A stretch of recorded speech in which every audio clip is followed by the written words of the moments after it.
وخلق منها زوجها وبث منهما رجالا كثيرا ونساء واتقوا الله الذي تساءلون به والأرحام إن الله كان عليكم رقيبا يا أيها الذين آمنوا اتقوا الله وقولوا قولا سديدا يصلح لكم أعمالكم ويغفر لكم ذنوبكم ومن يطع الله ورسوله فقد فاز فوزا عظيما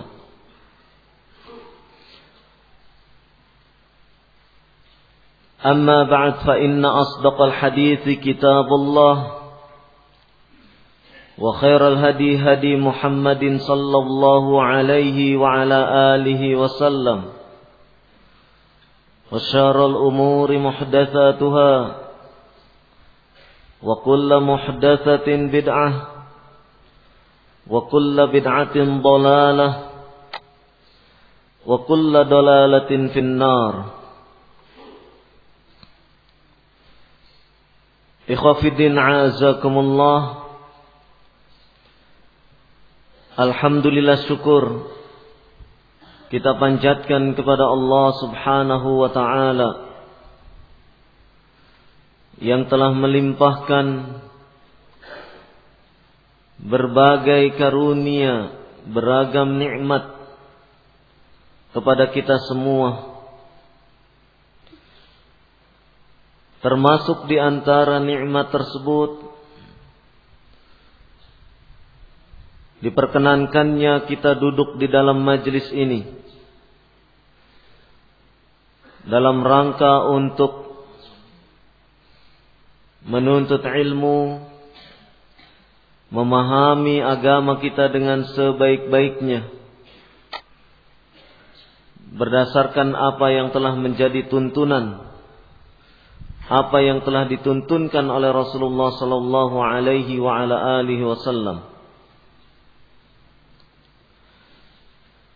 Pada kesempatan pertemuan ini kita akan membicarakan hal-hal yang terkait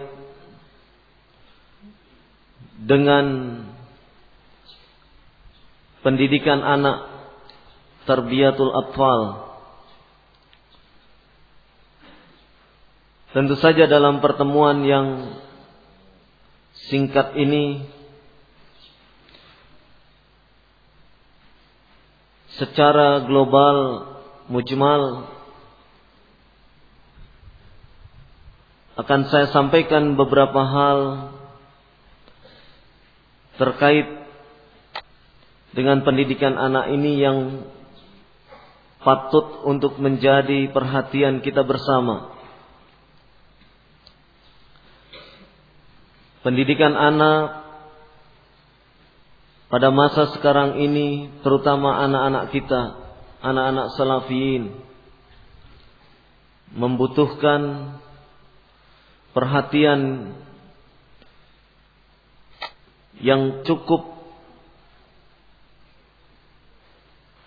ekstra. Artinya pendidikan anak sekarang sungguh banyak tantangan yang harus kita hadapi. Dari mulai hal-hal yang sifatnya kemajuan teknologi sedemikian canggih, hingga kepada hal-hal yang mungkin pendidikan itu terkait kepada masalah adat tradisi yang berlaku di satu masyarakat. Sehingga terkadang ketika kita ingin menerapkan nilai-nilai Islam di dalam pendidikan anak-anak kita, satu dan lain hal berbenturan dengan keadaan di sekitar kita, baik dengan keadaan di sekitar kita tersebut dalam wujud teknologi, seperti contoh semakin canggihnya alat-alat komunikasi, dari mulai internet sampai yang lain-lainnya, yang semua itu mau tidak mau memberikan pengaruh terhadap pendidikan anak-anak kita, atau adanya beberapa kendala, kebiasaan, adat istiadat di satu keluarga yang menjadikan halangan-halangan untuk menerapkan pendidikan sesuai dengan syariat. Maka oleh karena itulah kita sebagai orang tua harus benar-benar memperhatikan tentang kewajiban ini. Dan yang demikian ini telah dicontohkan oleh para anbiya. Di antaranya adalah Nabi Nuh alaihi salatu wassalam, yang sedemikian penuh perhatian kepada anaknya, sehingga dikisahkan di dalam Al-Quran ketika Nabi Nuh menyeru kepada anaknya dalam firman Allah Subhanahu wa ta'ala, Ya bunayya irkam ma'ana wa la takum ma'al kafirin. Wahai anakku, naiklah ke kapal bersama kami. Wa la takum ma'al kafirin. Dan janganlah engkau bersama orang-orang kafir. Kita perhatikan bagaimana Nabi Nuh alaihi salatu wassalam begitu peduli, begitu perhatian kepada anaknya, hingga di saat-saat kritis, di saat-saat di mana Allah Subhanahu wa ta'ala memutuskan perkaranya, Nabi Nuh alaihi salatu wassalam menyempatkan untuk memberikan perhatian kepada anaknya. Diserunya anaknya untuk bersama dia naik ke kapal, dan diserunya agar anaknya tersebut jangan bersama orang-orang kafir. Menunjukkan bahwasannya Nabi Nuh alaihi salatu wassalam tidak meridhoi terhadap keadaan anaknya yang berada di tengah-tengah kaum yang kafir. Dan ini sekaligus menjadi faidah bagi kita, bahwasannya betapa lingkungan memberi pengaruh yang besar, memberikan asar terhadap perkembangan pertumbuhan anak itu sendiri.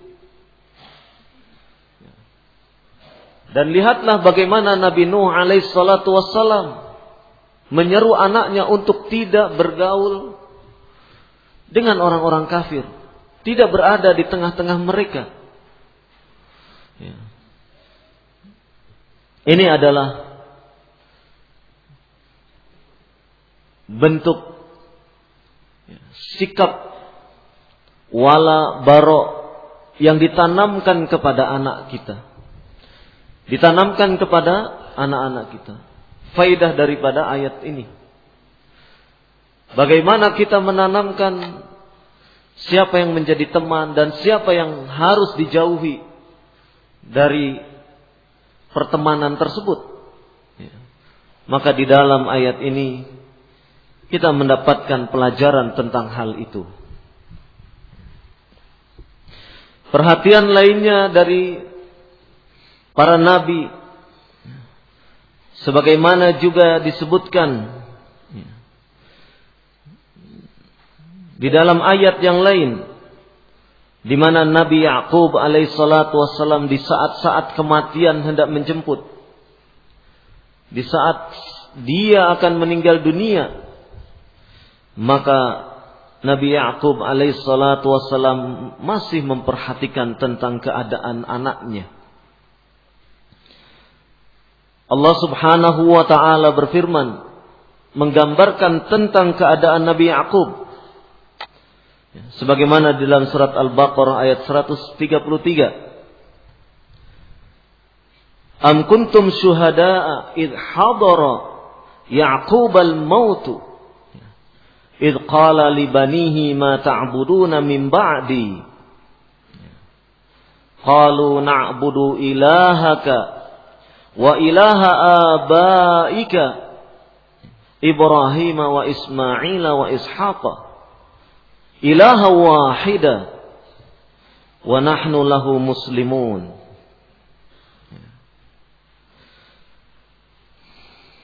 Apakah kalian menyaksikan saat kematian hadir, saat kematian akan menjemput Nabi Ya'qub alaihissalatu wassalam? Idh qala li bani, ketika Nabi Ya'qub bertanya kepada anak-anaknya, ma ta'buduna min ba'di, apakah yang akan kalian sembah sepeninggalku nanti? Maka kemudian anak-anaknya menjawab, kami akan menyembah ilahmu dan ilah bapa-bapakmu, yaitu Ibrahim, Ismail, Ishak,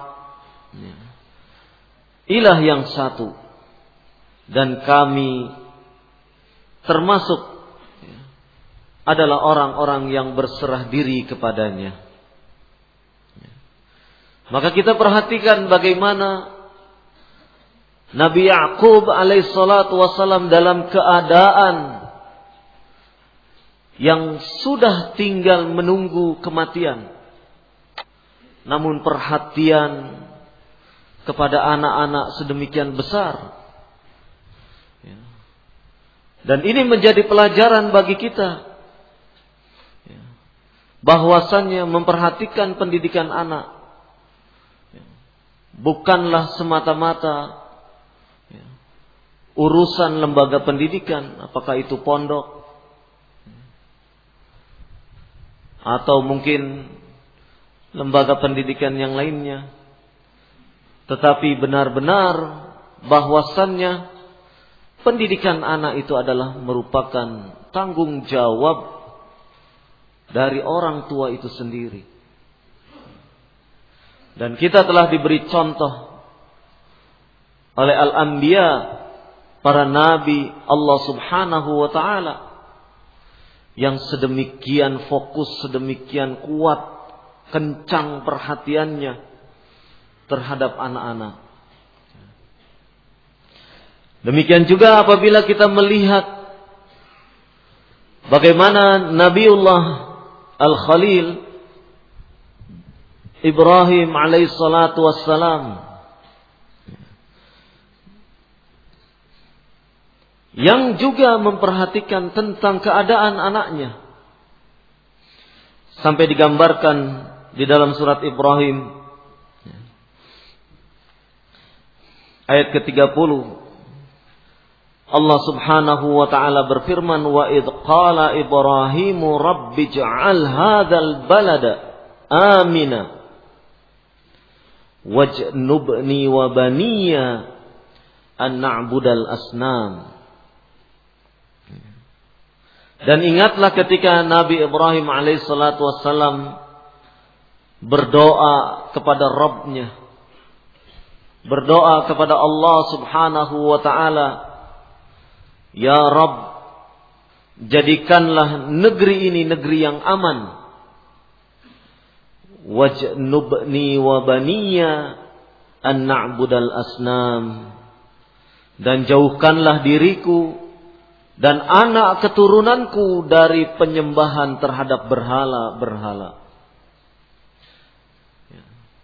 Perhatikanlah bagaimana Nabi Ibrahim alaihissalatu wassalam sedemikian kuatnya memberi perhatian kepada anak keturunannya.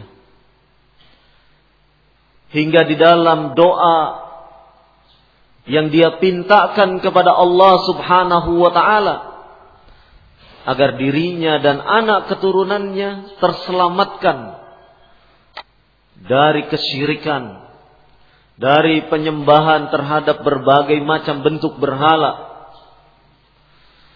Dan ini adalah merupakan bentuk perhatian yang sangat kuat kepada anak-anak kita, kepada anak-anaknya.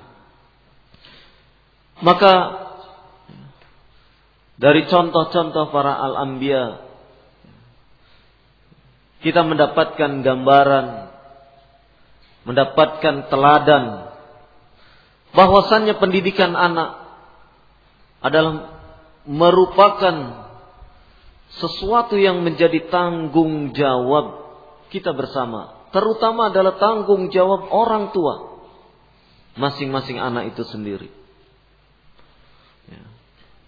Adapun pondok ataupun pihak lembaga pendidikan hanyalah sebagai partner, sebagai mitra di dalam mendidik anak-anak kita.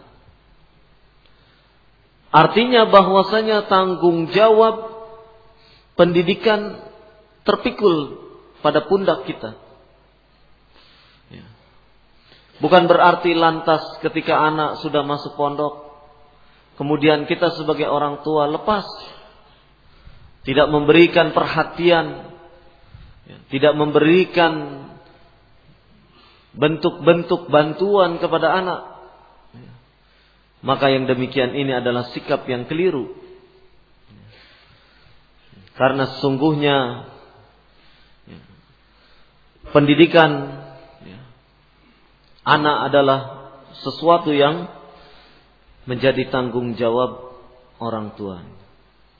Begitu juga Nabiullah Rasulullah sallallahu alaihi wasallam Muhammad bin Abdullah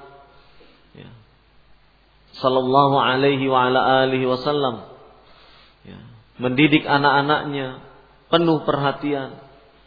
Bagaimana beliau penuh perhatian kepada anak putrinya Fatimah radhiyallahu anha.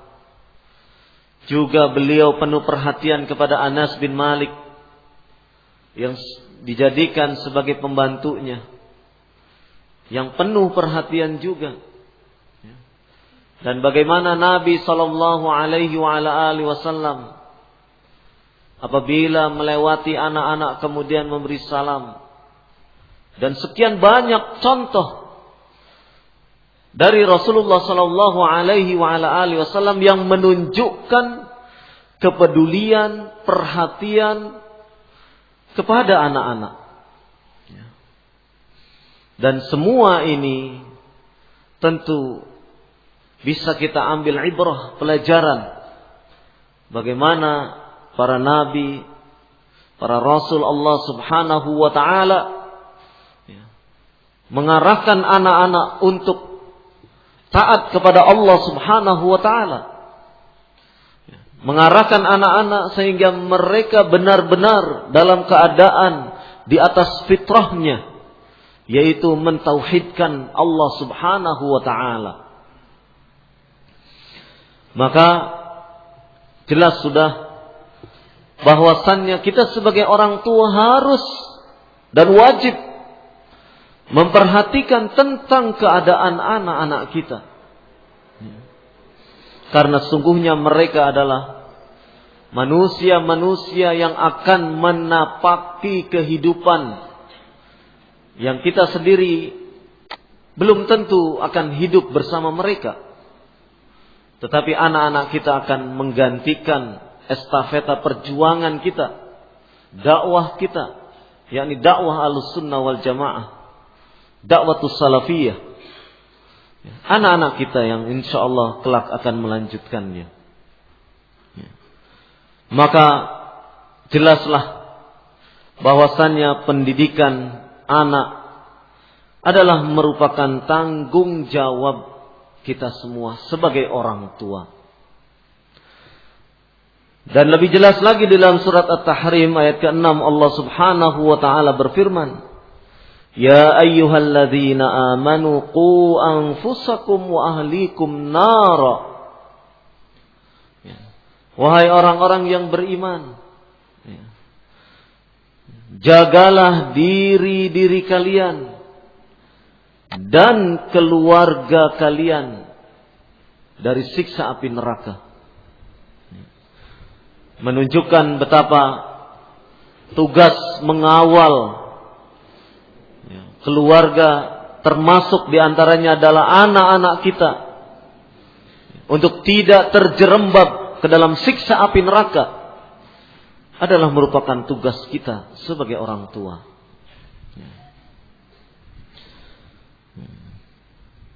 Rasulullah sallallahu alaihi wa ala alihi wasallam pun bersabda, kullukum ra'in wa kullukum mas'ulun an ra'iyatih. Setiap diri kalian adalah penggembala. Dalam hal ini adalah yang membimbing, mengarahkan. Dan setiap penggembala, setiap pemimpin kelak akan dimintai pertanggungjawabannya di hadapan Allah Subhanahu wa taala. Maka ikhwah fiddin a'azakumullah, pendidikan anak adalah menjadi tanggung jawab kita semua. Kesadaran inilah yang harus kita bangun. Kesadaran bahwasannya tanggung jawab pendidikan anak terpikul pada diri kita masing-masing. Jangan kemudian karena anak sudah berada di pondok kemudian kita acuh tak acuh. Kemudian kita tidak memberikan perhatian. Kita cuma tahu kalau pendidikan anak itu yang tahu, oh sekarang waktunya membayar syahriah bulanan SPP untuk anak. Oh sekarang waktunya anak diberi bekal uang saku. Setelah itu kemudian tidak ada perhatian-perhatian lainnya. Maka yang demikian ini adalah sikap yang keliru. Anak-anak kita yang berada di pondok tetap memerlukan perhatian kita. Jangan dikira kedatangan kita, menjenguknya kita kepada anak kita yang berada di pondok, jangan dikira itu hal yang sepele. Bagi anak itu adalah merupakan sesuatu yang luar biasa ketika orang tua mereka bisa hadir di pondok bersama sang anak. Bagi anak itu adalah suatu hal yang luar biasa. Apalagi kalau kita datang ke pondok, bertemu dengan anak kita, kita tanya dia bagaimana belajarnya, sambil kepalanya diusap-usap. Jangan dikira usapan kepala itu tidak mengandung arti. Itu pengaruh sugesti kepada kejiwaan anak sangat besar. Belayan usapan tangan kita, belayan tangan kita di kepala anak, di punggung anak, itu memberikan sugesti yang luar biasa bagi kejiwaan anak. Sehingga anak merasa secara emosional dekat dengan kita. Anak merasa bahwasannya dirinya diperhatikan oleh orang tuanya.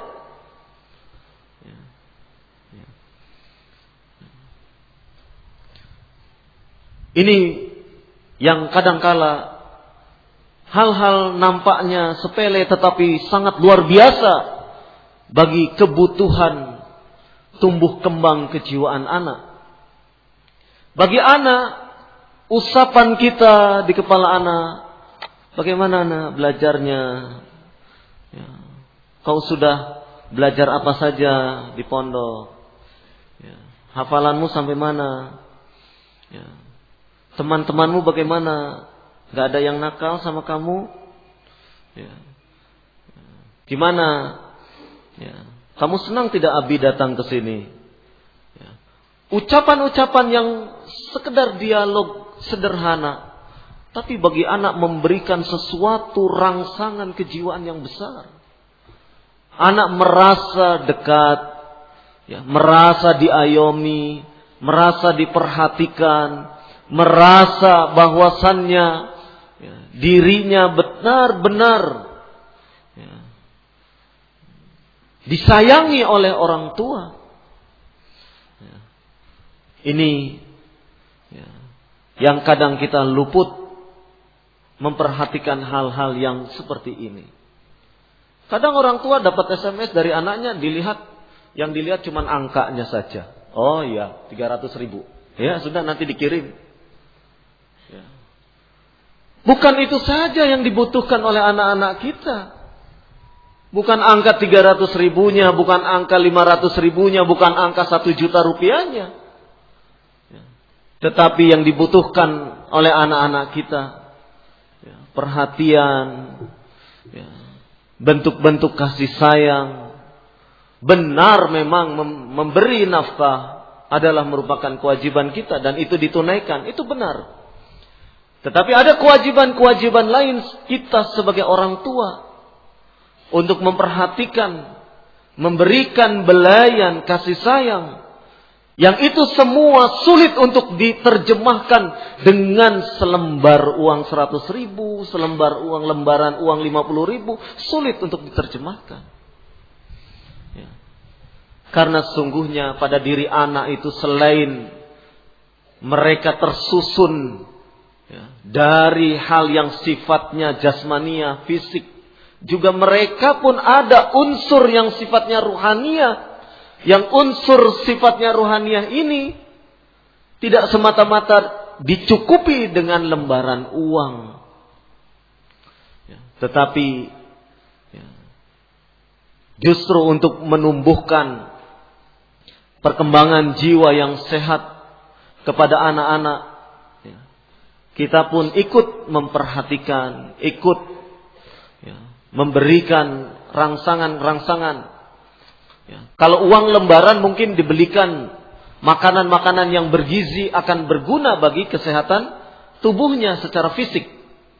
Demikian juga apabila kita memberikan perhatian, kasih sayang kepada anak kita, itu pun merupakan nutrisi bagi rohani dia, nutrisi bagi kejiwaan dia. Jadi jangan kita berpikir nutrisi ini hanya semata-mata hal yang sifatnya untuk hal yang sifatnya fisik. Tidak. Tetapi juga perlu hal nutrisi itu untuk hal-hal yang sifatnya kejiwaan. Maka seperti tadi saya ungkapkan, pertanyaan-pertanyaan sepele. Kalau misalnya kita tidak sempat datang, kita telepon anak kita, tanyakan. Mungkin kita pertanyaannya sepele saja. Sudah sarapan belum kamu hari ini, pagi ini? Sarapannya dengan apa tadi? Sudah minum teh belum? Pakai gula enggak tehnya? Kelihatannya pertanyaan-pertanyaan sepele, tapi bagi anak itu suatu hal yang luar biasa. Masya Allah, orang tua saya kok memperhatian ya, sampai makan saya saja diperhatikan.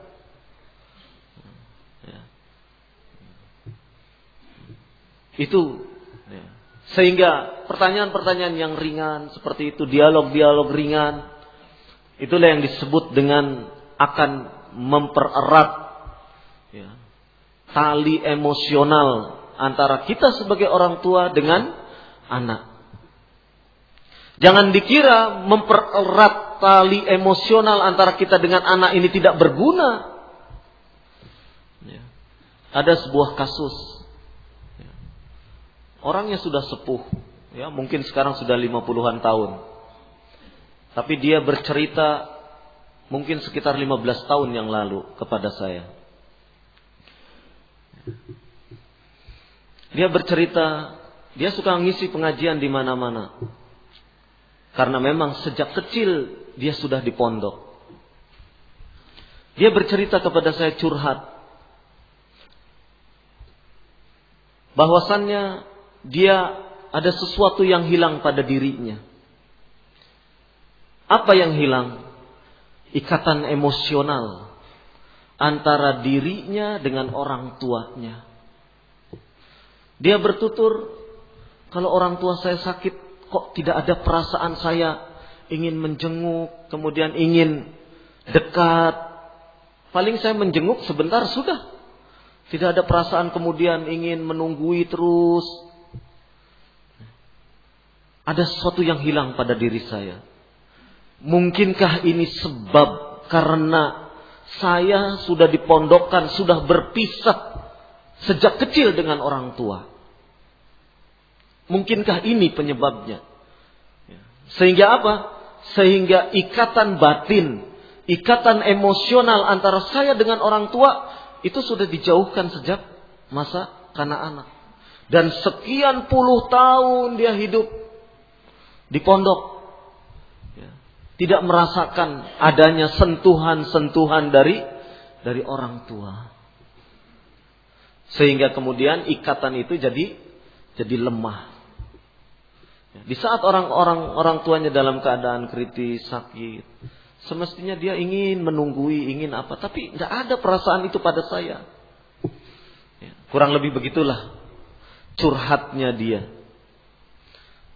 Nah, hal-hal yang seperti ini, kalau kita mengambil ibrah, memang di dalam teori-teori kejiwaan, seorang anak dengan orang tua itu ada yang disebut dengan perilaku lekat. Perilaku lekat itu apabila kita perhatikan anak-anak, misalnya anak bayi usia 1 tahun, 2 tahun, dia akan dekat dengan siapanya? Dengan ibunya kah? Dengan ayahnya? Itu namanya perilaku lekat. Ada anak kalau ditanya, kamu anak Umi apa anak Abi? Anak Abi, ya. Itu perilaku lekat. Dia lebih condong ke abinya misalnya. Anak Umi, aku nggak mau sama Abi. Itu adalah perilaku lekat. Dan kelekatan perilaku itu, itu terbentuk manakala interaksi hubungan antara anak dan orang tua intens hubungannya itu. Terus menerus berlanjut. Itu akan menjadikan ikatan itu semakin kuat. Begitu. Nah, ini yang perlu diperhatikan. Sehingga kebutuhan yang ingin menjadi tekanan saya dalam kesempatan ini adalah betapa kebutuhan perhatian anak dari orang tua itu sangat luar biasa tingkat kebutuhannya. Oleh karena itu jangan kemudian kita sebagai orang tua, kalau anak sudah di pondok, ya sudahlah, urusannya ustadz atau urusannya pengasuh pondok. Kemudian kita dengan santainya tidak lagi memperhatikan kepada kebutuhan-kebutuhan anak, terutama kebutuhan-kebutuhan yang sifatnya batiniah itu tadi. Maka yang seperti ini hendaknya benar-benar menjadi perhatian kita. Dan lebih daripada itu, meskipun anak kita di pondok, ada peran-peran orang tua yang tidak bisa digantikan oleh pengasuh pondok. Peran-peran kita sebagai orang tua ada yang tidak bisa digantikan oleh pengasuh pondok. Contohnya saja, teman-temannya sudah bisa beli buku, beli kitab, ini itu. Terus anak kita belum membeli. Kamu bilang sana sama Ami itu, musrifnya misalnya. Bilang sana supaya beli. Terus dia bilang, nih aku juga pengen beli kitab itu, beli buku itu. Kamu ada uang tidak? Tidak ada. Ya sana sama abimu. Nah itu menunjukkan peran orang tua tidak bisa digantikan oleh pengasuh pondok. Memang ada hal-hal tertentu. Ini masih dalam hal yang sifatnya kebutuhan fisik. Apalagi hal-hal yang sifatnya kebutuhan non fisik, yaitu yang sifatnya emosional ataupun batiniah itu tadi. Kalau di rumah mungkin anak-anak dapat ujian, hasil sudah ujian, dibagi lembar ujiannya, Masya Allah dapat 9, dapat 9,8. Kalau anak-anak yang mungkin di pondok sehari terus nanti sore pulang, hasil ujiannya bisa ditunjukkan kepada abi dan uminya, ya, kepada abahnya. Wah, nih lihat nilaiku. Ya, Masya Allah, nilainya tinggi sekali, 9,8. Luar biasa. Alhamdulillah, anak abi pintar sekali ini. Itu sudah mengangkat mental anak. Ya, berbeda ketika anak misalnya di pondok dapat 10 pun, ya 10. Abiku nggak ada, umiku nggak ada. Ya sudah, cuma ditonton oleh dirinya sendiri. Beda perlakuannya. Ya. Kegembiraan yang semestinya dia dapatkan dengan lebih sempurna. Ya. Ketika melihat ayah ibunya gembira dan dia akan merasa gembira lagi, itu kemudian terputus.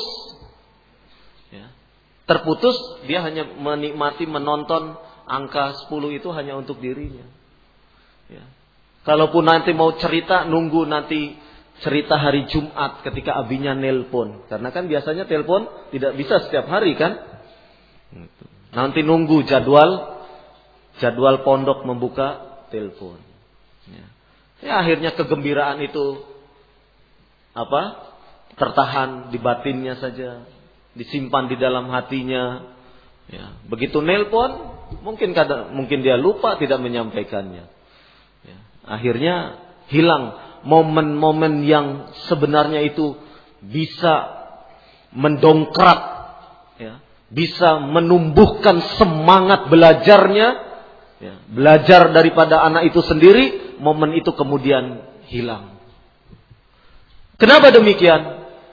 Karena tidak ada kedekatan antara orang tua dengan anak. Ya.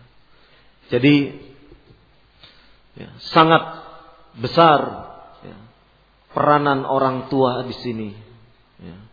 Peranan orang tua untuk kelangsungan pendidikan anak itu sendiri. Ya. Maka ya, Nabi Shallallahu Alaihi Wasallam dalam sebuah hadis yang diriwayatkan dari Imam Bukhari dan Imam Muslim, ya, sabda Rasulullah Shallallahu Alaihi Wasallam, "Kullu mauludin yuladu 'alal fitrah, fa abawahu yuhawidanihi, au yunassiranihi, au yumajjisanihi." Setiap anak yang lahir, dia dalam keadaan di atas fitrahnya. Para ulama menyebutkan di atas tauhid. Maka kedua orang tuanya lah yang akan menjadikan anak itu menjadi Yahudi, atau menjadi Nasrani, atau menjadi Majusi, manusia penyembah api. Ya. Maka dari hadis ini menunjukkan bagaimana peran orang tua memberikan sibghah, celupan kepada anak kita. Peran orang tua untuk mengawal fitrah itu agar tidak dicemari oleh berbagai bentuk penyelewengan, entah itu penyelewengan dalam bentuk kesyirikan atau penyelewengan yang lainnya yang menjadikan anak berpaling dari ketaatan kepada Allah Subhanahu wa ta'ala. Maka orang tua yang mengawal fitrah anak itu untuk tetap berada di atas tauhid. Ini adalah tugas kita semua. Oleh karena itulah kita sebagai orang tua, sekali lagi Anda tekankan, jangan kemudian merasa bahwasanya pendidikan anak itu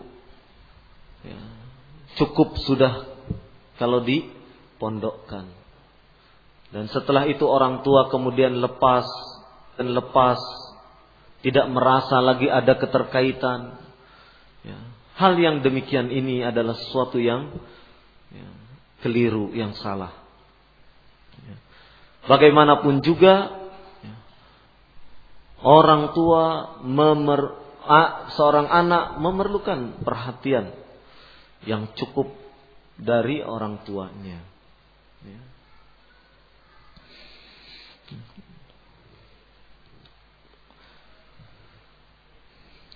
Dan terlebih daripada itu, keadaan orang tua juga mempengaruhi terhadap keadaan anak.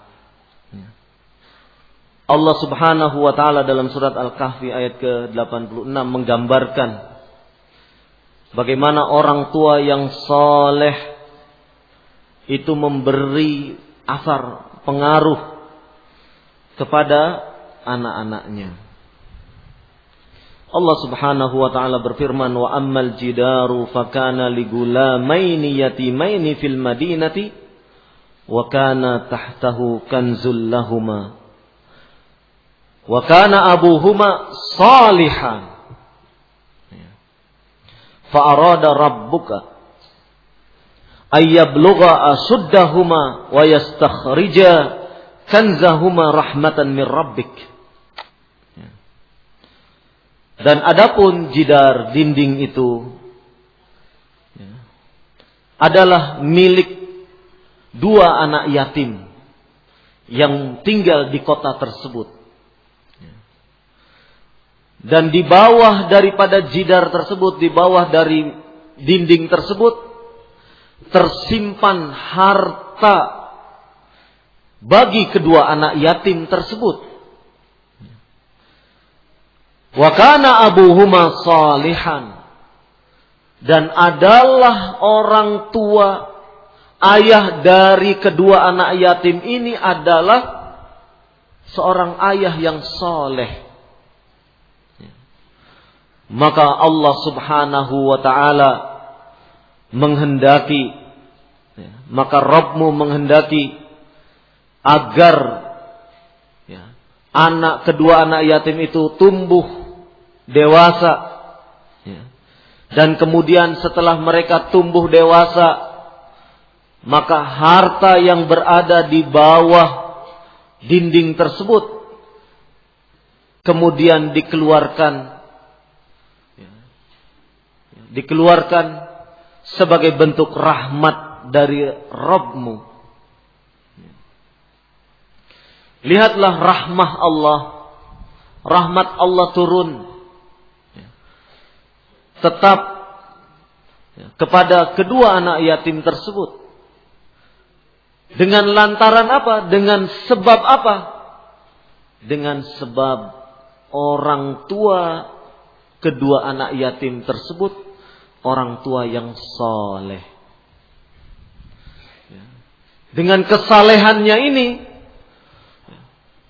menjadikan rahmat Allah Subhanahu wa taala turun kepada kedua anak yatim ini.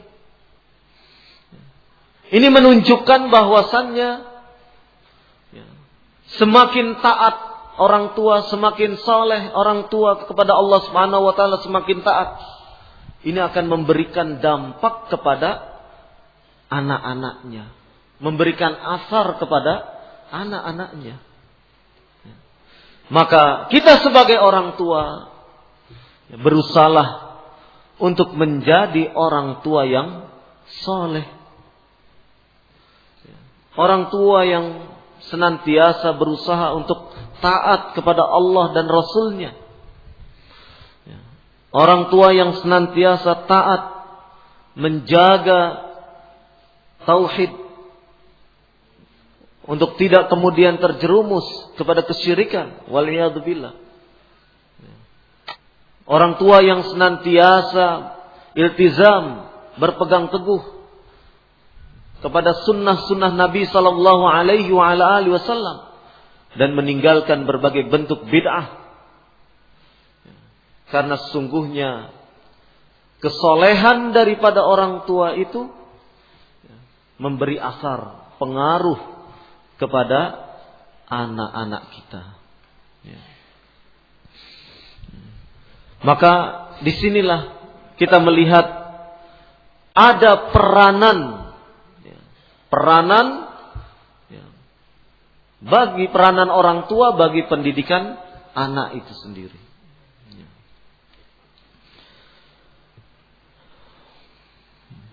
Dan banyak lagi kisah-kisah yang menunjukkan peranan orang tua mengarahkan anak-anaknya untuk kemudian membimbing mereka ke jalan yang Allah ridhoi. Jadi ikhwah fiddin a'azakumullah, terkhusus para aba yang ingin saya tekankan dalam kesempatan ini, jadilah orang tua kita sebagai orang tua yang penuh perhatian kepada anak kita.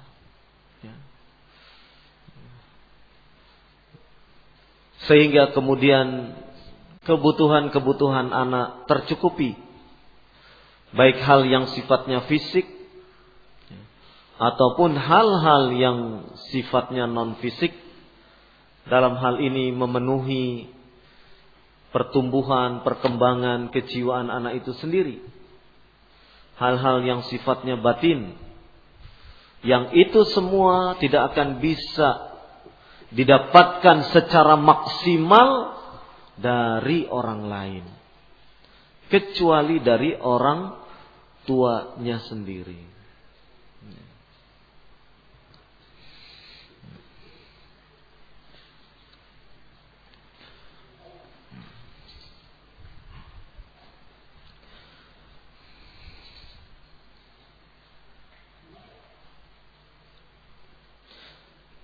Kemudian yang mempengaruhi pendidikan anak lainnya, di antaranya adalah faktor lingkungan. Faktor lingkungan.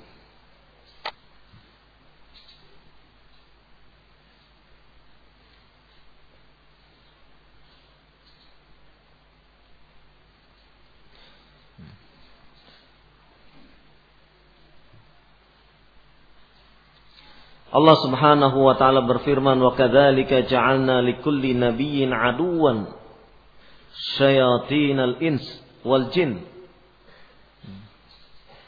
yuha ba'duhum ila ba'd zukhrufal qawli ghurura."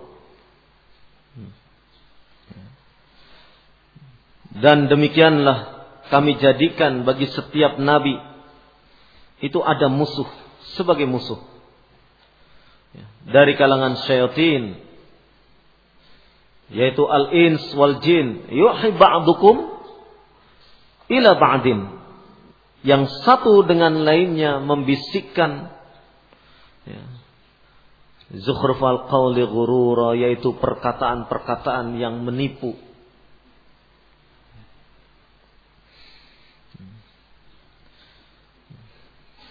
Dan ini adalah musuh dakwah para nabi. Syaitan dari kalangan jin dan manusia adalah musuh. Ada di antara mereka yang menjadi musuh dakwah para nabi. Dan demikian juga karena dakwah dengan pendidikan itu hal yang sama. Seorang mendidik anak sama dengan berarti dia mendakwahi anak itu sendiri. Orang tua mendidik anak, mengatakan kepada anak, ya fulan, kamu jangan berbuat seperti ini. Ya fulan, ini sudah adzan. Ayo bangun. Ayo kita ke masjid, ayo kita sholat berjamaah di masjid. Ini adalah dakwah. Dan ini pun adalah merupakan bentuk tarbiyah, bentuk pendidikan kepada anak. Maka manakala para nabi mereka memiliki musuh-musuh dari kalangan syaitan, yaitu dari kalangan jin dan manusia, maka demikian pula halnya kita dalam mendidik anak ada saja godaannya. Ada saja hal-hal yang menghalangi kelangsungan pendidikan kita.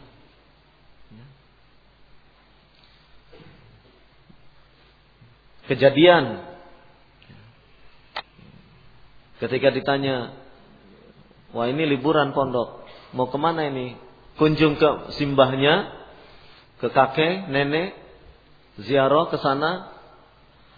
Lah ya itu Ustaz, saya tuh mau berkunjung ke sana, tapi bagaimana ya? Di tempat mbahnya itu masih ada televisi. Ah ini. Jadi kalau saya dan anak-anak dibawa ke sana, itu nanti anak-anak pulang ke rumah itu sudah bawa macam-macam oleh-olehnya. Entah sudah bisa joget lah, entah sudah mengenal bintang film ini itu, hafal iklan-iklan segala macam lah. Ini kan problem. Ini adalah masalah. Hal yang demikian perlu dikomunikasikan secara baik dengan kakek nenek dari anak-anak kita, dikomunikasikan. Mungkin kita berbicara dengan kakek nenek anak-anak, kita sampaikan bagaimana kalau ketika kami berkunjung, televisi sementara dimatikan atau disimpan di mana. Kadang-kadang yang namanya kakek, nenek, simbah itu biasanya karena sayang sekali sama cucunya minta apapun diberi. Mbah, apa itu yang kotak-kotak seperti itu? Ada kacanya. Oh ini, ini televisi. Televisi itu apa sih Mbah? Ini bisa dinyalakan apa tidak? Nyalakan Mbah, nyalakan. Jangan, nanti abimu, umimu marahin Mbah. Gak apa-apa Mbah, aku pengen ikut ini. Aku pengen tahu gini. Ya hatinya namanya hati kakek nenek, lemah sekali kalau sudah dirayu oleh cucunya.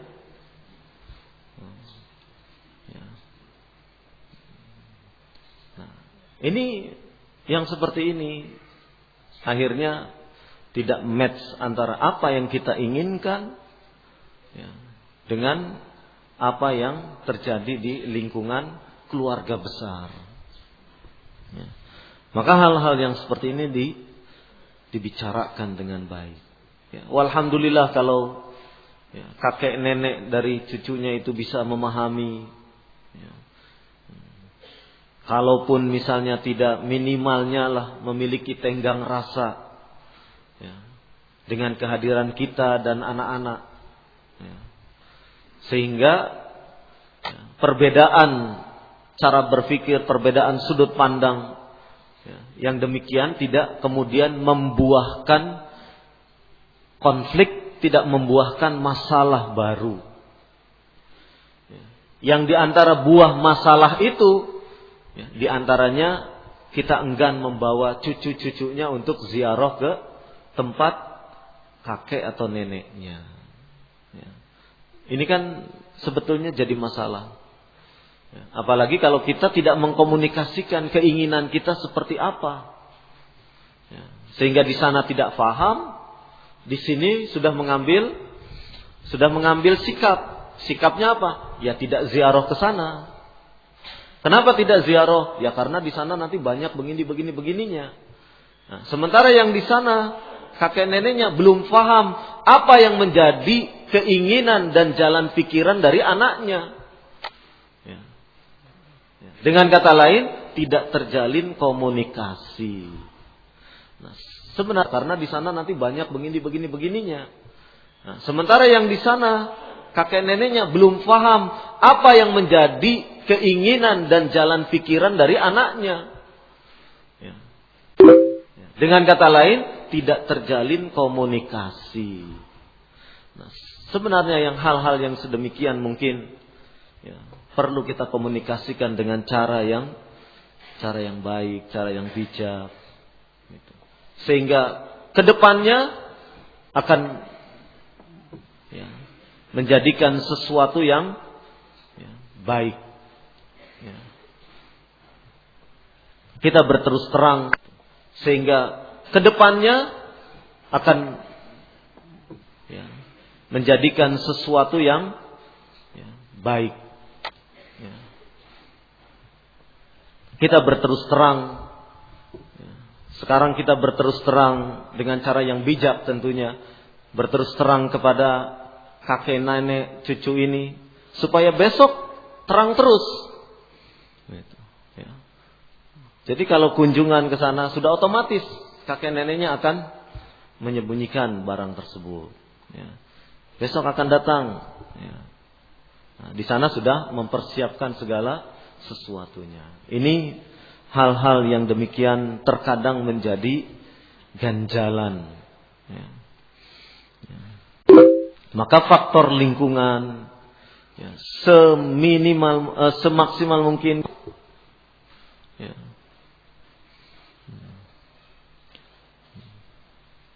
Nah ini ada satu pondok, ustadznya belum ngerti masalah Facebook dan lain sebagainya. Ternyata santri banin dan banat sudah Facebookan. Wah ini diberitahu apa tuh Facebook itu? Wah belum paham. Hanya dengan lewat HP. Bayangkan ini. Demikian cepatnya arus teknologi itu kemudian merubah sistem, merubah sesuatu yang kita tata.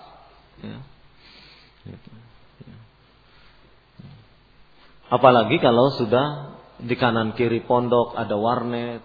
Wah itu sudah menjadikan ustadz-ustadz di pondok itu sudah ketir-ketir. Karena otomatis kita sebagai manusia pembimbingnya tentu tidak bisa mengawasi 24 jam. Tidak bisa. Jelas ada keterbatasan dari para pengasuh di pondok. Anak kadang-kadang liburan, main bola, hari Jumat, main sepak bola keluar. Dalam kesempatan keluar itu masih sempat-sempatnya bisa main. Mampir ke game online. Yang itu satu arah dengan arah lapangan sepak bola misalnya. Masih sempat. Pulang dari sana cerita ke teman-temannya. Bahkan ada kejadian di satu pondok. Anak umur 8 tahun sudah mengerti tentang masalah hubungan suami istri. Dari mana selidik punya selidik? Ternyata santri yang besarnya ini pernah mampir di warnet. Cerita macam-macam. Wah, ini namanya ibaratnya main sepak bola kebobolan. Waliyadzubillah. Kita berlindung kepada Allah Subhanahu wa taala. Ini dampak dari keadaan di luar lingkungan kita. Betapa lingkungan sedemikian besar pengaruhnya kepada anak-anak. Dan namanya anak-anak kalau cerita ya polos saja di depan teman-temannya. Entah temannya itu masih ada yang 6 tahun, entah 7 tahun, entah 8 tahun, entah berapa. Ini lingkungan. Sehingga kita perlu menciptakan satu sistem yang tugas-tugas kependidikan tersebut tidak semata-mata terpikul pada ustadz yang di pondok, tidak terpikul pada pengasuh pondok saja, tetapi betul-betul menjadi tanggung jawab kita bersama.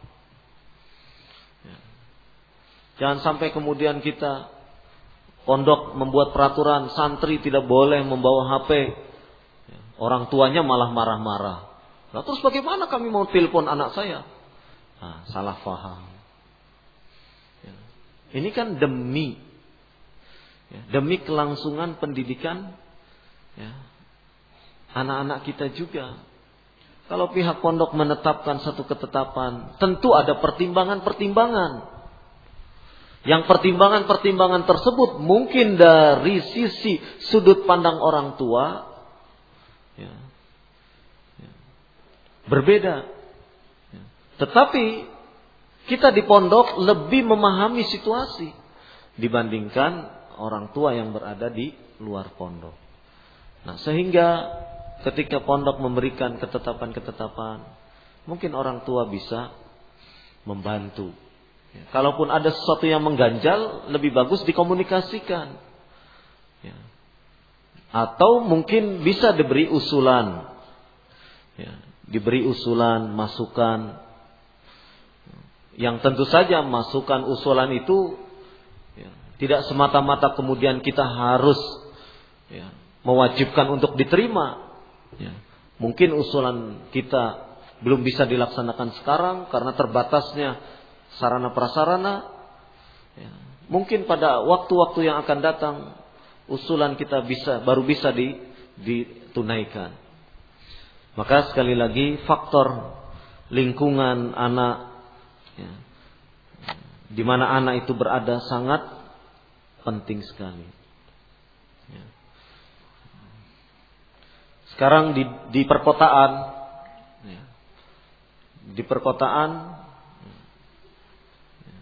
ada sebuah hasil survei di mana perkembangan pengaruh hubungan laki dan wanita pada anak-anak itu sangat besar dipengaruhi oleh HP. Oleh HP.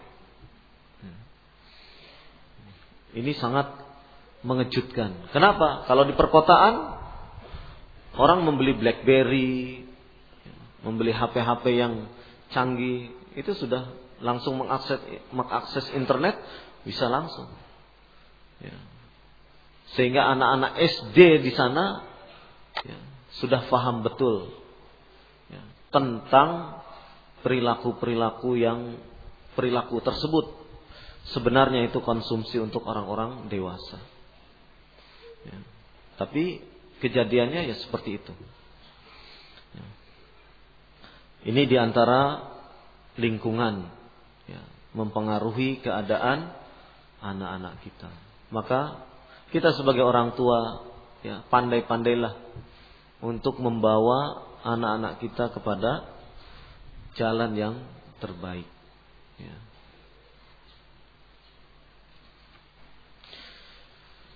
Lingkungan lainnya diantaranya disebutkan untuk menggambarkan tentang lingkungan ini demikian berpengaruh terhadap keadaan agama seseorang. Dalam sebuah hadis dari Abi Hurairah yang dikeluarkan oleh Imam Muslim, disebutkan la taj'alu buyutakum maqabir inna syaitana yanfiru minal baiti alladhi tuqra'u fihi Suratul Baqarah. Janganlah kalian jadikan rumah-rumah kalian sebagai kuburan. Para ulama mengungkapkan bahwasannya janganlah kemudian rumah-rumah kita itu di dalamnya tidak ditegakkan salat-salat sunnah. Jangan sampai seperti kuburan. Kuburan itu adalah suatu tempat di mana seseorang dilarang untuk melakukan sholat, kecuali sholat jenazah lain. Di mana seseorang dilarang untuk melakukan sholat di situ. Nah, manakala rumah kita di dalam rumah tersebut tidak pernah ditegakkan sholat, dalam hal ini adalah sholat nawafil, sholat sunnah, maka itu sama artinya kita memperlakukan rumah kita itu seperti kuburan. Maka kata Nabi sallallahu alaihi wasallam, jangan kalian jadikan rumah-rumah kalian itu sebagai kuburan. Karena sesungguhnya syaitan akan lari dari rumah yang di dalam rumah tersebut dibacakan surat Al-Baqarah. Dan ini hikmahnya adalah dengan dibacakan surat Al-Baqarah di dalam rumah, syaitan lari. Kita tahu konflik di dalam rumah itu pangkal sebabnya adalah karena syaitan. Anak tidak mau taat kepada orang tua, ya, karena syaitan membisikkan ke dalam hati anak tersebut ketidaktaatan. Suami istri bertengkar karena syaitan bermain di antara kedua suami istri tersebut. Nah, manakala rumah yang kita diami dibacakan di situ surat Al-Baqarah, maka hikmahnya syaitan, maka syaitan akan lari, dan hikmah daripada itu akan menjadikan rumah tangga kita harmonis biiznillah. Karena pokok pangkal penyebab terjadinya huru hara di dalam rumah itu sudah pergi. Maka ini salah satu untuk mengkondisikan lingkungan bagi pendidikan anak. Jadi kita harus mawas diri. Kita harus mawas diri terhadap faktor lingkungan ini. Kemudian yang perlu diperhatikan juga, yang mempengaruhi pendidikan anak adalah teman bergaul. Perhatikan teman bergaul.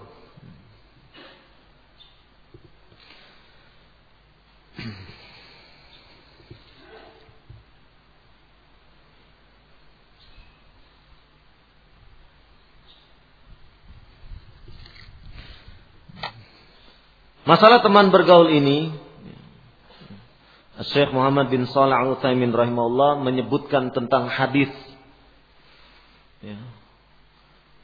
yang menceritakan peristiwa saat-saat menjelang kematian Abdul Muttalib.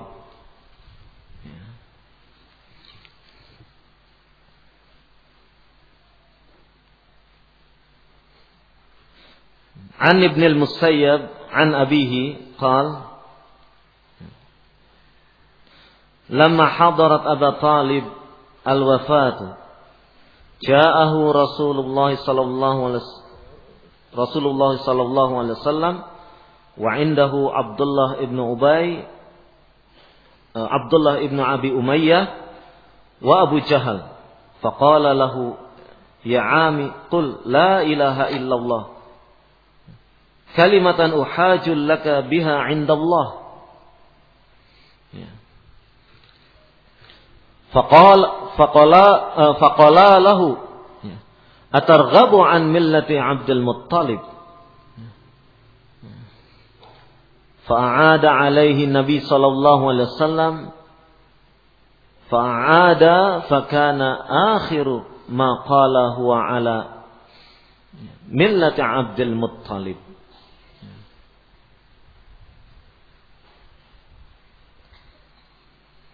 Wa ba ay yaqul la ilaha illallah.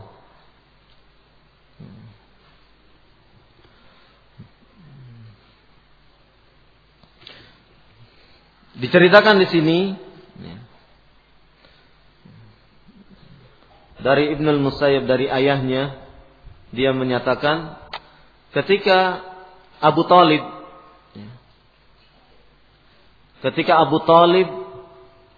hendak meninggal dunia, Rasulullah sallallahu alaihi wasallam datang kepada Abu Talib, paman beliau. Maka ketika itu pula, saat itu pula bersamaan datang Abdullah ibnu Abi Umayyah dan Abu Jahal, mereka berdua. ketika Nabi SAW mencoba untuk meminta paman beliau dengan mengatakan, wahai pamanku, ucapkanlah la ilaha illallah, sebuah kalimat yang kelak akan menjadi hujjah bagiku di sisi Allah Subhanahu wa taala. Maka kemudian faqala lahu, maka kemudian Abu Jahal dan Abdullah ibn Abi Umayyah malah berucap, atarghabu an millati Abdul Muttalib, apakah engkau akan meninggalkan dengan begitu saja ajaran agama Abdul Muttalib? Ini dalam keadaan memperebutkan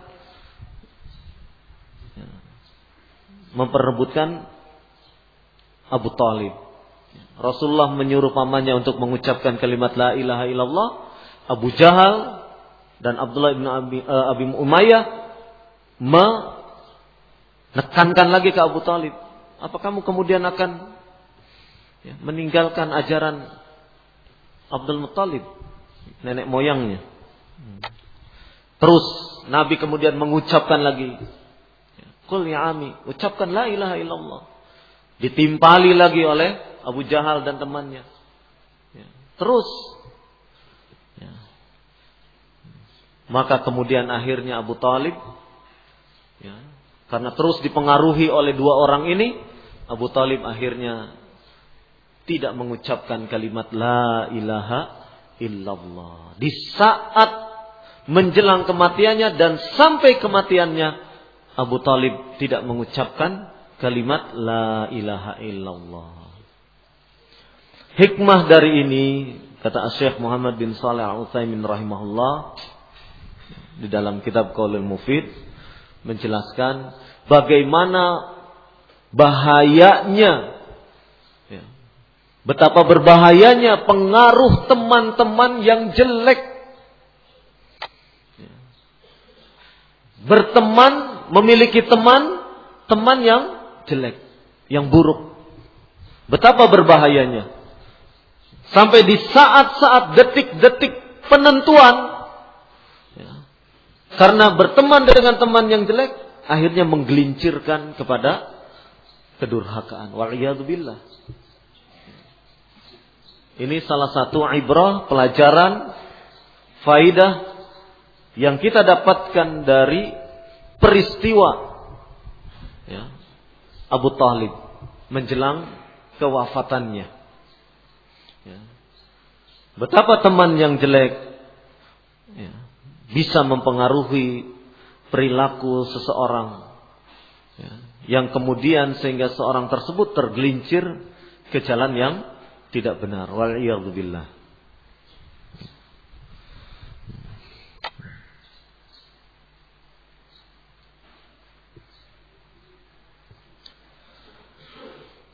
Dalam hadis yang lain pun, sebagaimana hadis dari Abu Musa Al-Ansari radhiyallahu an, anna Nabiy sallallahu alaihi wa ala alihi wasallam qala, innama mathalul jalisu salih wa jalisu su' kahamilil misk wa nafihil khir wa nafikhil kir. Fahamilil misk imma ayyuhadziyaka wa imma an tabta'a minhu wa imma an tajida minhu rihan tayyibah. Wa nafikhil kir imma ayyuhriqa thiyabak wa imma an tajida minhu rihan khabithah. Muttafaqun alaih. Sesungguhnya permisalan teman duduk yang baik dan teman duduk yang jelek seperti kahamilil misk, seperti orang yang membawa misik, parfum, dan seperti nafikhil kir, seorang pandai besi.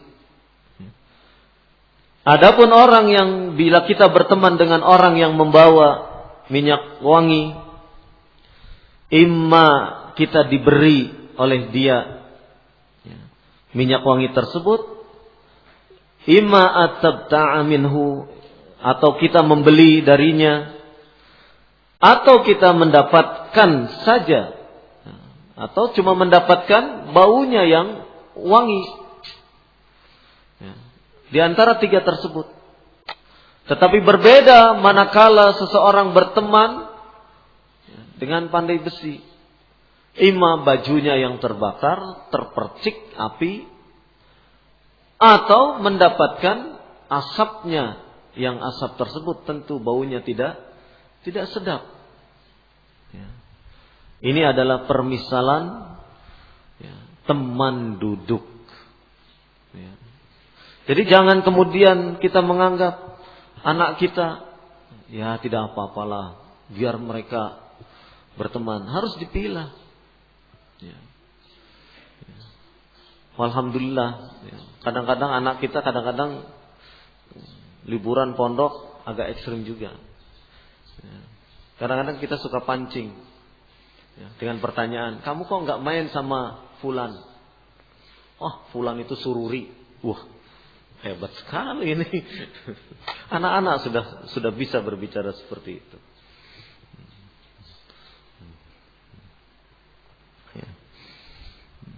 Jadi artinya kalau anak sudah bisa seperti itu, dia sudah memiliki cara pandang.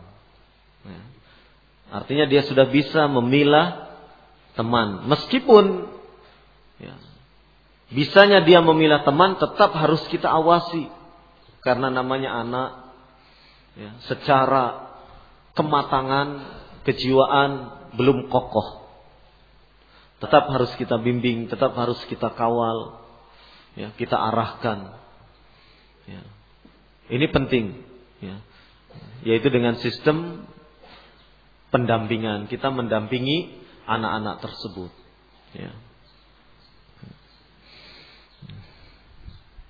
Dalam hadis yang lain tentang pengaruh teman, hadis yang ma'ruf, al-mar'u ala dini khalilih falyanzur ahadukum min man yukhalil. Seseorang itu atas agama temannya. Maka perhatikanlah oleh kalian siapakah yang menjadi temannya. Ada satu kejadian, ikhwanna salafi di Jawa sana.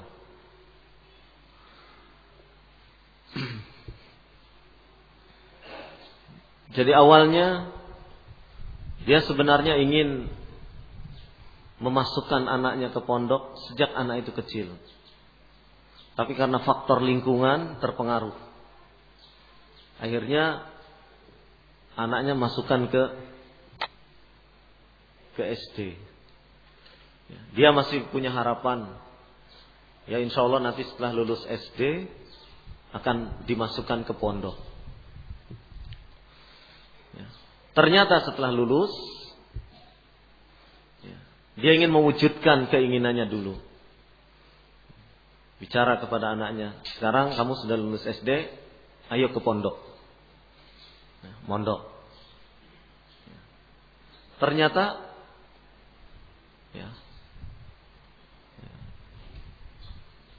teman-temannya mempengaruhi. Ayo kita masuk aja ke SMP. Ayo, kamu kok nggak setia lagi? Ya, itu sudah mulai. Jadi dalam masa usia anak, usia 13, 14, 15, yang harus kita pahami secara kejiwaan, anak sudah mulai punya in-group istilahnya. Jadi anak itu sudah mulai berkelompok. Bahasa anak-anak mudanya ngegeng gitu. Itu harus dipelajari oleh orang tua. Jadi ketika dia mau masuk ke pondok, ini anak-anaknya yang satu in group ini mempengaruhi luar biasa. pengaruhnya lebih kuat daripada ajakan orang tuanya. Ya. Sampai akhirnya anak mungkin karena takut sama orang tuanya, ya sudahlah mondok. Tapi ini in grupnya ini terus beri SMS, beri masukan, beri semangat, terus akhirnya kabur dari pondok. Wah, ya. Kabur. Ya. Dalam masa baru penerimaan. Nah, ini yang perlu disadari oleh orang tua. Ya. Jadi itu tadi pengaruh lingkungan, pengaruh teman. Ini sangat-sangat luar biasa. Ya. Jadi jangan menganggap remeh, jangan menganggap enteng. Ketika kita meletakkan anak kita di mana, itu harus diperhatikan betul. Controlling kita, pengawasan kita harus super ketat. Dalam pengertian kita pun jangan sampai keketatan kita itu jangan sampai membatasi ruang gerak anak itu sendiri. Ya, artinya tetap pengawasan itu ketat, tetap juga kita memberi ruang gerak kepada anak. Ya. Nah, yang perlu diwaspadai di sini ketika anak-anak sudah menginjak remaja, nah ini pengaruh kelompok dia itu bisa lebih besar. Ba'dallah. Ya. Akhirnya ya sampai sekarang orang tuanya akhirnya kalah lagi. Ya sudahlah, mungkin nanti kalau sudah lulus SMP, harapannya kan begitu. Nah, ya nanti kita tunggu. Ya, 2 tahun kemudian. Ya. Ini antara keinginan dan antara anak. Kenapa demikian? Karena itu tadi. Ya. Teman, pergaulan mempengaruhi kepada anak-anak kita. Ya, sangat luar biasa. Ya. Jadi di istilah kejiwaan anak-anak remaja, ya, usia ABG, anak baru gede ini, itu ada istilah in group.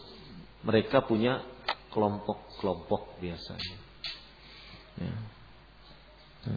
Sehingga relasi mereka itu tidak relasi orang tua, adiknya, kakaknya, sudah tidak relasi di sekitar rumah lagi.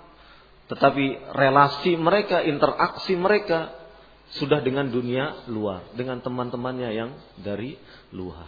Nah, ini yang harus kita perhatikan, harus kita cermati. Ya.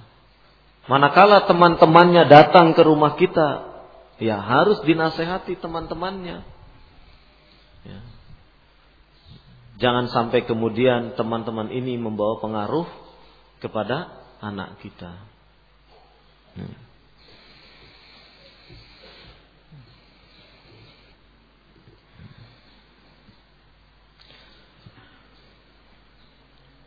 Kemudian yang perlu diperhatikan juga dalam masalah pendidikan anak-anak kita, bahwasannya kita harus memahami individu anak. Antara anak satu dengan anak yang lain, ya, itu harus difahami.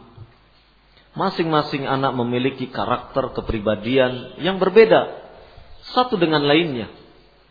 Ya. Dalam surat At-Taghabun Allah Subhanahu wa taala berfirman dalam ayat ke-16, "Fattaqullaha mastata'tum." Bertakwalah kalian kepada Allah semampu kalian. Ya. Ya. Artinya tingkat kemampuan seseorang bertakwa, ya, itu berbeda-beda. Ada yang mungkin tingkat takwanya tinggi, ada yang mungkin tingkat ketakwaannya sedang, ada yang mungkin tingkat ketakwaannya masih rendah. Berbeda-beda. Demikian juga ketika kita melihat sosok seorang anak untuk melakukan amal-amal kebajikan, amal-amal yang mengarah kepada ketakwaan, satu anak dengan anak yang lain berbeda. Kadang-kadang orang tua ingin menyamaratakan anak.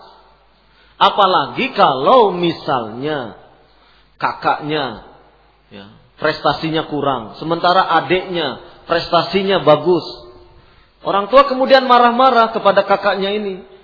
Kamu itu bagaimana? Lihat tuh adekmu. Ah, kalau sudah seperti ini, pukulan berat bagi anak.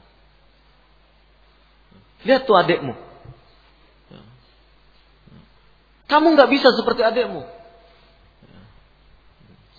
Artinya mungkin maksudnya orang tua, contohlah adekmu. Tetapi sebenarnya kalimat-kalimat seperti ini akhirnya akan menjadikan anak bisa patah semangat. Saya dan dia kan beda. Maka mungkin kalimat-kalimat seperti itu harus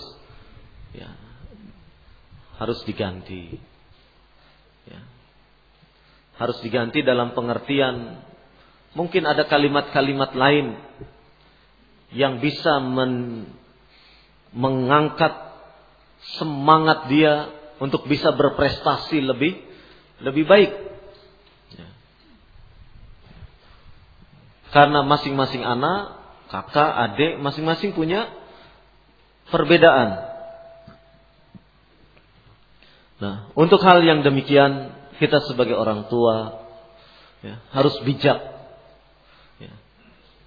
menempatkan anak satu dengan anak yang lain, harus bijak. Tidak bisa kemudian menyamaratakan. Untuk ukuran fisik saja jelas, satu kakak beradik berbeda. Yang satu jelas lebih besar, yang satu jelas lebih kecil. Ukuran fisik, pakaian, sepatu, dan apalagi hal-hal yang sifatnya kejiwaan. Tentu anak satu mungkin lebih senang kalau dirinya diperhatikan, dibombong istilahnya. Yang satu mungkin lebih senang kalau bentuk perlakuannya ini dalam bentuk irsyad, bimbingan, tidak ditekan. Maka kita harus pandai-pandai untuk memilah untuk treatment perlakuan kepada masing-masing anak tersebut. Nah, inilah memahami individu anak harus benar-benar kita pahami. Anak yang mungkin tingkat kecerdasannya agak di bawah, jangan kemudian dipaksa untuk sama seperti anak yang kecerdasannya normal. Anak yang mengalami autis jangan dipaksa seperti anak-anak yang normal. Anak-anak yang hiperaktif, ada kelainan hiperaktif, inginnya geratak terus, tidak mau diam, suruh diam, duduk, masih tengok kanan kiri, lihat sana depan, terus bergerak-gerak, tidak bisa diam. Jangan diperlakukan sama seperti anak yang normal. Misalnya, kamu nggak mau diam, tak hukum kamu. Ini anak menderita kelainan. Jangan kemudian dihukum sama. Tuh lihat yang lain bisa diam, kamu nggak bisa diam. Ternyata ini punya kelainan. Jangan hukumannya berbeda. Bahkan mungkin dia harus lepas dari hukuman. Karena memang kondisinya bukan karena keinginan dia, tapi pembawaan dia yang ada sisi kelainan itu. Nah, yang seperti ini kan harusnya kita sebagai pembimbing, kita sebagai guru yang mengajar, mengkonsultasikan dengan ahlinya untuk penanganan anak-anak yang khusus seperti ini. Begitu juga misalnya dalam hafalan. Jangan kemudian kita lihat tuh seperti temanmu sudah hafal 2 juz, kamu kok setengah juz saja belum. Jangan dipaksakan. Yang satu ini ibarat mobil Formula 1, yang satu mobil tronton yang bawa muatan berat. Jangan disamakan. Jadi di sini kita melihat masing-masing individu anak itu kemudian berbeda-beda. Pernah ada kasus, jadi ada anak usia 10 tahun, tetapi karena dia abnormalitas tidak normal. Usia 10 tahun itu dia sama ya, keadaannya dengan usia anak 7 tahun.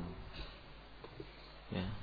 Artinya dia mengalami retardasi mental, penurunan. Usianya sudah 10-11 tahun. Tapi jalan pikirannya, cara berpikirnya seperti anak umur 6 atau 7 tahun. Secara tubuh, fisik besar, sama seperti anak usia 10-11 tahun, besar. Tapi cara berpikir, kejiwaannya, dia seperti anak umur 6-7 tahun.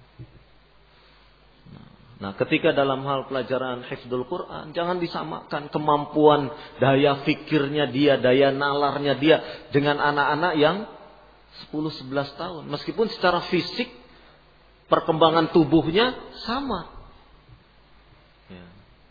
Nah, di sini. Ya. Jadi ada faktor-faktor khusus yang menjadikan perlakuan kita kepada satu anak dengan anak yang lain itu berbeda. Ya. Dulu anak ini, ya, ini kejadian yang di Solo. Anak ini dulu masuk SD. Dibebani pelajaran, ya gurunya tidak paham. Dibebani pelajaran, masuk kelas 1, kelas 2, dibebani pelajaran yang sama seperti anak normal. Ya jelas akhirnya dia tertinggal jauh, tidak naik kelas. Anak lain udah naik kelas lagi, dia tinggal kelas lagi. Anak lain udah naik kelas 3, dia masih kelas 1 lagi. Terus. Karena dia mengalami itu tadi. Nah, kondisi seperti ini harus benar-benar kita perhatikan antara anak satu dengan anak lain. Demikian juga kita memahami tugas-tugas perkembangan anak. Kita sebagai pengasuh anak-anak harus memahami tugas-tugas perkembangan anak. Misalnya anak 4 tahun harus sudah bisa begini dan begitu. Anak 4 tahun harus sudah bisa meloncat seperti katak. Anak 4 tahun misalnya harus sudah bisa berjalan di atas balok titian. Artinya keseimbangan tubuhnya sudah bisa mulai bagus misalnya. Ketika seorang pengasuh anak, pendidik anak melihat kok ada anak umur 4 tahun kok belum bisa jalan di atas balok titian, jatuh terus. Kemudian teman-temannya sudah bisa loncat seperti loncat katak, kok dia belum bisa? Oh, berarti ada kelainan ini. Ada sarafnya yang tidak normal. Nah, dalam posisi seperti itu, kita sebagai orang tua, pendidik, pengasuh harus segera mengkonsultasikan kepada ahlinya untuk segera mendapatkan penanganan sedini mungkin. Pernah ketika kami dulu, anak umur 4 tahun sudah mampu, 4 tahun, 5 tahun sudah mampu membuat tulisan lingkaran. Tapi ada satu anak, buat lingkaran aja susah. Terus, ternyata setelah diperhatikan, oh ada kelainan saraf motorik halus pada tangannya yang tidak normal. Nah ini kalau dibiarkan terus sampai tumbuh dewasa, ini akan lebih sulit lagi untuk proses terapinya. Nah, karena kita sebagai pendidik sudah memahami ya, tugas-tugas perkembangan usia segini harus bisa begini dan begitu, ya, kita langsung segera untuk memanggil orang tuanya. Ya, kemudian orang tuanya kita beri penyuluhan, nanti di rumah anak ini tolong dilatih begini. Alhamdulillah, biiznillah. Ya, dengan pertolongan Allah, akhirnya anak tersebut bisa. Ya. Kelainan pada saraf motorik halus pada jari-jarinya itu, pada tangannya, telapak tangannya, bisa kemudian sedikit demi sedikit diperbaiki. Ya. Ini kan sangat fatal nanti. Ya, sangat fatal. Ya. Kalau dia nanti ya, pegang jarum, ya, saraf motorik halusnya nggak bisa, nocos ke tangannya sendiri bisa, berbahaya. Dia megang kuku, gunting atau apa, karena motorik halusnya ya, tidak normal. Nah, dengan kita mengetahui perkembangan-perkembangan seperti itu, bila ada hal-hal yang sifatnya kelainan, bisa segera sedini mungkin dikonsultasikan kepada ahlinya. Ini yang perlu kita perhatikan. Demikian juga hal-hal sifatnya yang memang agak sulit, mungkin daya tangkap anak yang lamban, anak sulit sekali menerima pelajaran. Kita harus perhatikan. Ternyata apa masalahnya? Masalahnya kelainan pada mata. Dia ditempatkan oleh gurunya di belakang.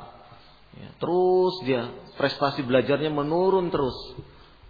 Selidik punya selidik, ternyata dia memiliki kelainan pada matanya. Tidak bisa melihat tulisan di papan tulis. Nah, hal-hal yang demikian hendaknya bisa diperhatikan. Karena masing-masing individu itu berbeda-beda. Terutama pada pelajaran-pelajaran ataupun pada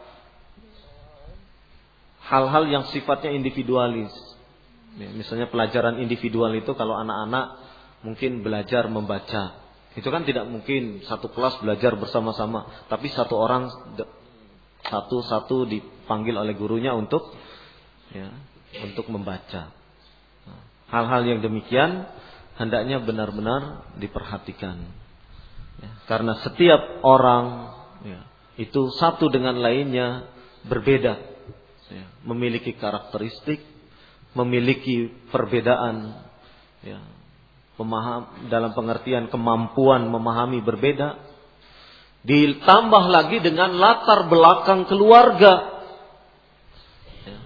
Latar belakang keluarga harus kita pahami juga. Ada latar belakang keluarga di mana anak hidupnya manja. Tentu perlakuannya agak lain. Misalnya di keluarga yang berada semuanya serba dilayani. Mau pergi sendalnya saja sudah disediakan oleh pembantunya. Mau makan, mau sarapan, mau apa, pakaiannya sudah disiapkan, dia tinggal ngambil. Mau apapun dia sudah tinggal memakai. Tapi ketika dia masuk pondok, semuanya harus mandiri. Apa-apa dia lakukan sendiri. Ini tentu akan menjadikan stres berat bagi dia. Yang selama ini di rumah selalu dilayani, ketika dia masuk pondok, dia harus melayani dirinya sendiri. Kondisi latar belakang keluarga akan mempengaruhi sifat perilaku dari anak ini. Mungkin di awal-awal waktu-waktu awal di pondok dia stres sekali. Yang biasanya kalau mau belajar buku disiapkan sudah, sekarang dia harus menyiapkan buku sendiri. Pakaian harus nyuci sendiri. Padahal di rumahnya dia seperti big boss, the big boss. Artinya bos besar, tinggal pakai, tinggal ini, tinggal itu. Tidak ada lagi. Nah, kondisi latar belakang yang seperti ini pun hendaknya difahami juga. Sehingga kemudian ketika kita bermuamalah dengan dia, bergaul dengan dia, itu ada pendekatan-pendekatan dengan cara-cara yang tersendiri untuk merubah kebiasaan-kebiasaan di rumahnya dengan kebiasaan-kebiasaan yang ada di pondok misalnya. Ini latar belakang keluarga, pengaruhnya besar. Sehingga kadang-kadang anak tidak bisa belajar gara-gara pengaruh-pengaruh yang seperti ini.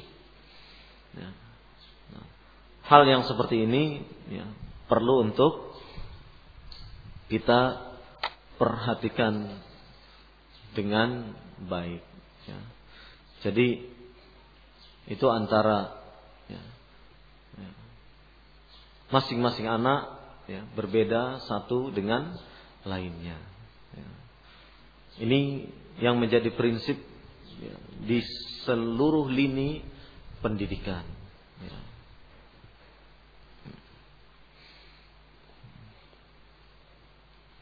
Dan kalau kita melihat kisah kehidupan Rasulullah sallallahu alaihi wasallam juga demikian. Ya. Satu sahabat dengan sahabat yang lain berbeda. Ya. Dan Rasulullah sallallahu alaihi wasallam memberikan sikap-sikap yang bijak. Ya. Dengan keadaan masing-masing sahabat itu. Ya. Ada orang yang mungkin taraf pendidikannya masih baru belajar Islamnya.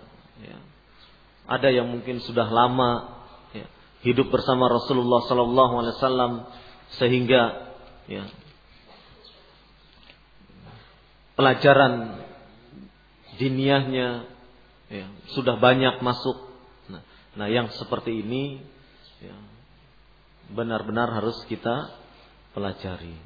Sehingga dengan demikian anak betul-betul bisa terayomi, anak betul-betul bisa terperhatikan dengan sebaik-baiknya, dibimbing dengan sebaik-baiknya.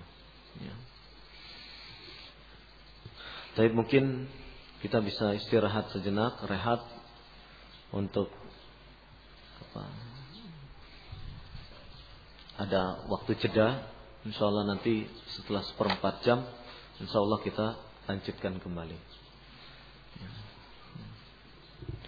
Tadi jadwalnya dari jam 9 sampai 10:30 begitu. Tapi karena tadi mulai 9:30, jadi kita mulai istirahatnya sekarang. Yang semestinya tadi jam 11 sudah masuk kembali.